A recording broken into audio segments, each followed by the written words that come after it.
Most people spend their entire lives saving money and quietly wonder why they never feel wealthy. The discipline is real. The sacrifice is real. But somewhere between the first deposit and the last decade, something fails, and it was never the effort. Solomon, the wealthiest man in the ancient record, never described wealth as accumulation. He described it as flow, structure, and the intelligent assignment of resources to places that produce. Saving money is not building wealth. It is simply slowing the disappearance of it. The Dead Sea receives water every single day, and nothing lives there. If that quietly challenges something you were taught about money, stay until the end. There is a body of water in the Middle East that has existed for thousands of years. Rivers flow into it. Rain falls into it. Water enters from every direction, and it never stops arriving. But nothing flows out. There is no exit. There is no movement beyond what comes in. And because of that single fact, because water enters but never leaves with structure, nothing lives there. No fish. No plants. No ecosystem. Just water. Sitting still. Accumulating. The Dead Sea is full. And it is dead. Now consider this carefully, because what I am about to say will feel uncomfortable at first. Most people's finances work exactly like that. Money enters. The salary arrives. The payment clears. The income comes in. And it goes somewhere, a savings account, a checking account, a number that slowly climbs. The discipline is real. The sacrifice is real. The restraint is genuine. But after years, sometimes decades, of doing everything that was taught, saving carefully, avoiding risk, living below means there is still no wealth. There are savings, yes, but wealth is something different. And most people quietly sense that difference without being able to name it. What you call financial discipline may actually be financial stagnation. That is not a comfortable idea, but it is an ancient one, and it is worth sitting with for the next several minutes. There is a financial belief system that was quietly installed in most people before they were old enough to question it. It sounds like this: go to school, develop a skill, secure employment, save consistently, avoid unnecessary risk, and eventually retire with enough money to live modestly until the end of life. That is the modern wealth instruction, and it is not entirely wrong. But it is incomplete in a way that costs people decades. Consider the salaried saver. This is not a specific person, it is an archetype you will recognize immediately. He works with genuine discipline. He earns a reasonable income, perhaps above average. He does not spend recklessly. He saves a percentage of what he earns every month, faithfully, without exception. He avoids debt where he can. By every conventional measure, he is doing what he was told. 10 years pass. His savings account has grown. He feels responsible. He feels secure. But inflation has quietly consumed a portion of that savings. An emergency arrives, it always does, and a portion disappears. His income has not grown in meaningful proportion to the cost of living.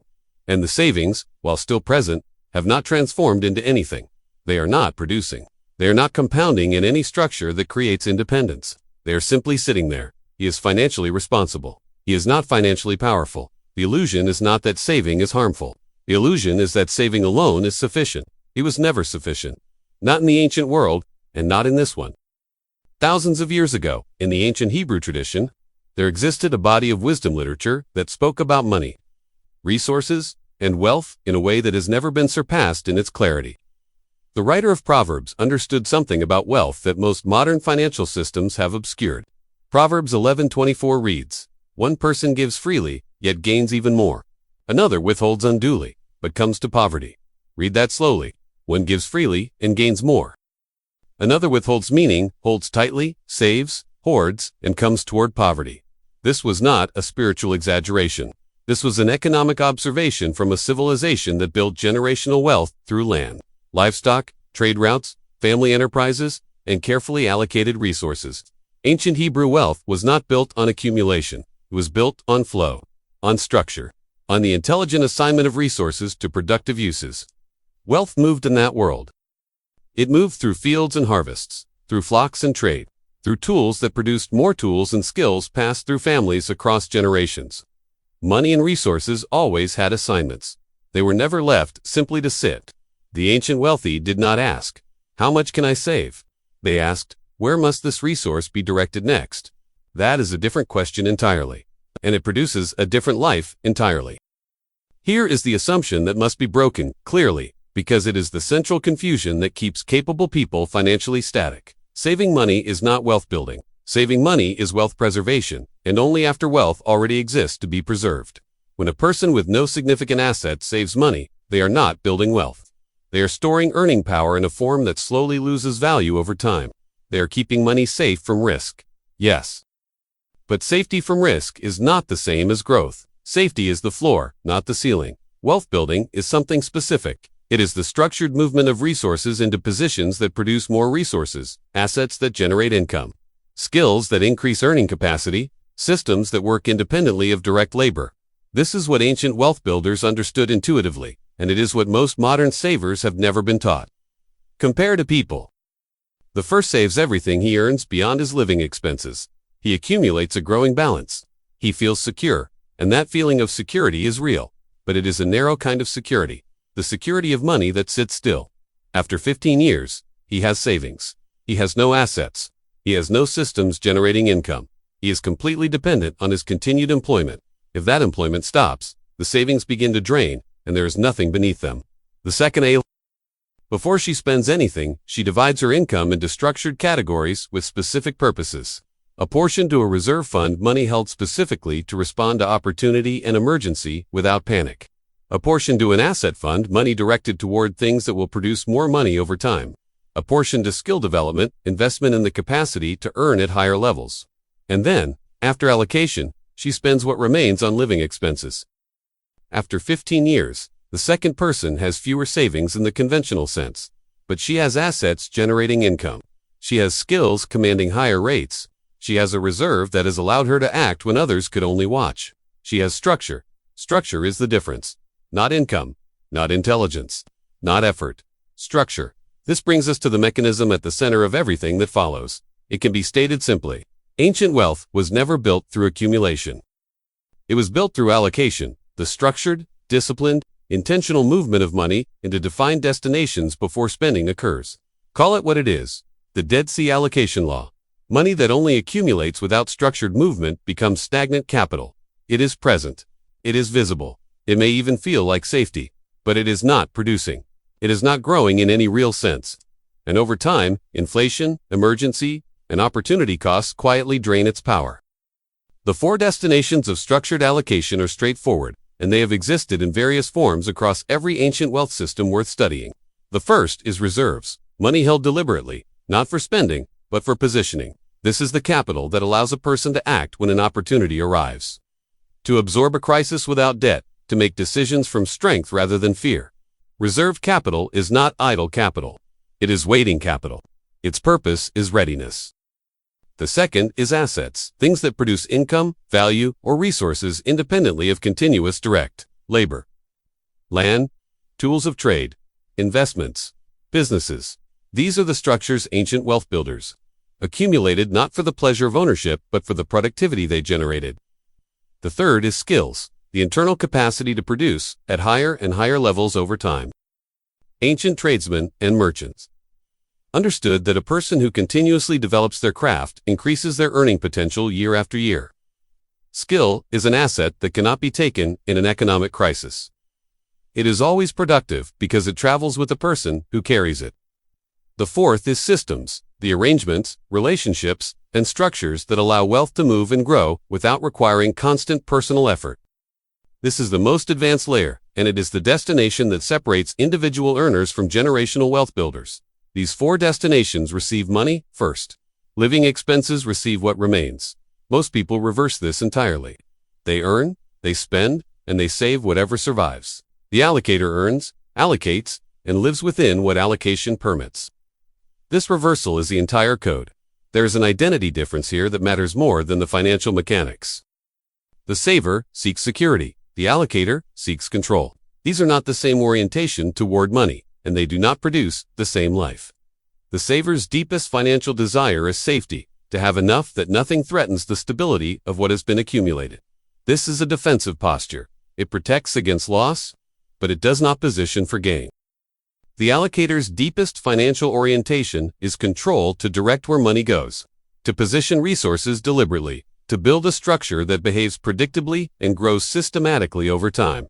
This is an active posture. It does not simply protect. It builds wealthy families, not wealthy individuals, but wealthy families. The ones whose financial stability crosses generations do not think in months.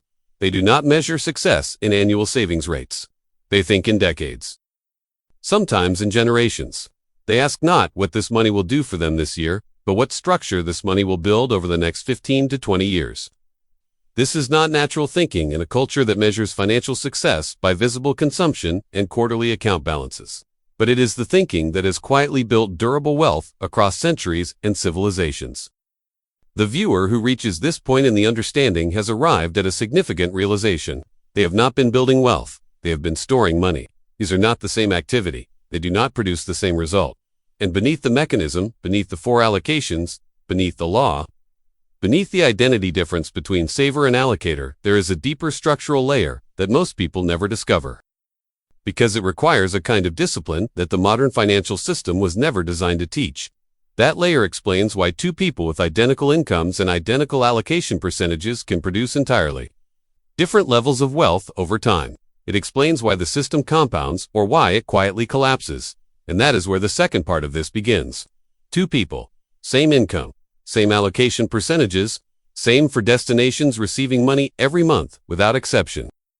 After 10 years, one has built something, the other has not. This is not a hypothetical contradiction. It is a pattern that repeats across households, across generations, across cultures. And the explanation is not found in the numbers. The numbers are identical.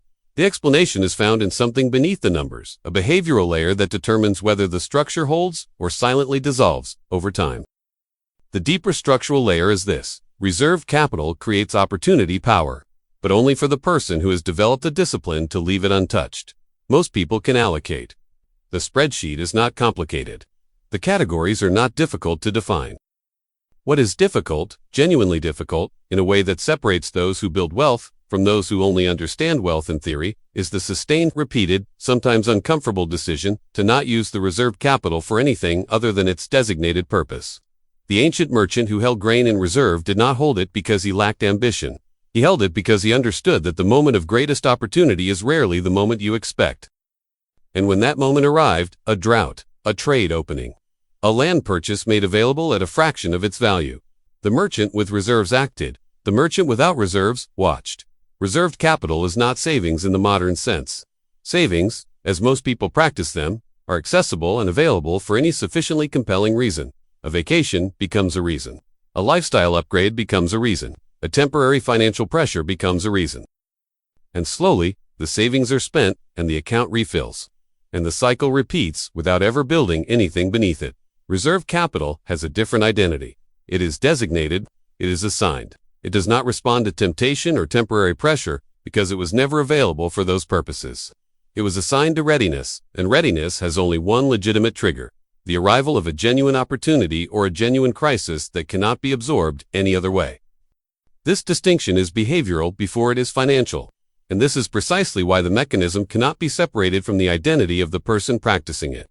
There is a second principle operating beneath the allocation structure, and it is the one that causes the system to compound rather than merely persist. Wealth grows from allocation flow, not from income size. This principle is counterintuitive in an era that measures financial success primarily through earnings.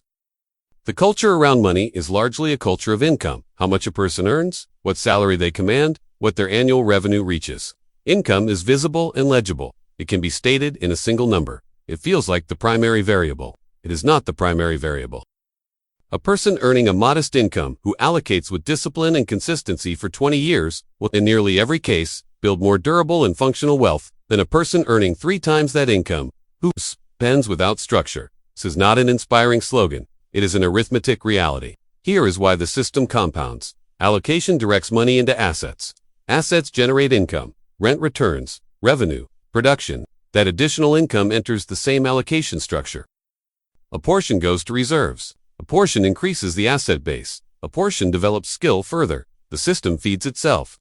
Slowly at first, in a way that is barely perceptible in the early years.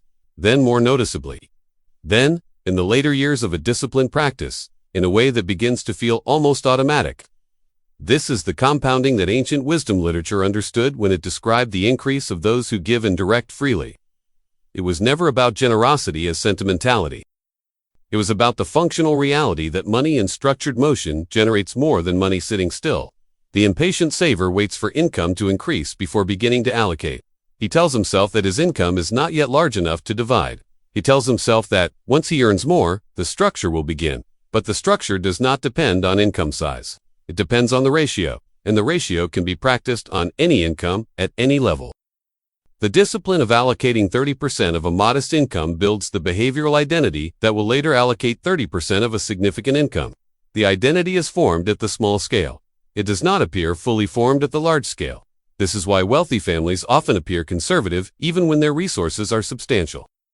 The allocation behavior was formed when resources were not substantial, and it persists because it is no longer a strategy. It is a character trait.